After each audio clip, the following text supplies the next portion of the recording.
নমস্কার বন্ধুরা, আজকে হবে পটল পোস্ত। তার জন্য নিয়েছি পটল, লাগবে হলুদ, নুন, পোস্ত, দুটো পাকা লঙ্কা। কড়াতে দিয়ে দিচ্ছি সরিষা তেল।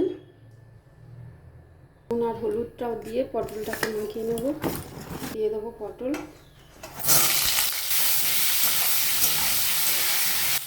পটলটা ভাজা হয়ে গেছে, এবার দিয়ে দেবো বেটে রাখা পাকা লঙ্কা আর পোস্তটা।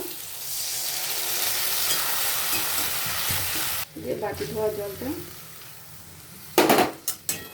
দিয়ে দিচ্ছি, একটু চিনি দিয়ে দিলাম, একটু সরিষার তেল, কাঁচা লঙ্কা, অল্প আঁচে 1 মিনিটের জন্য হতে দেবো। এটা হয়ে গেছে, নামিয়ে নেব।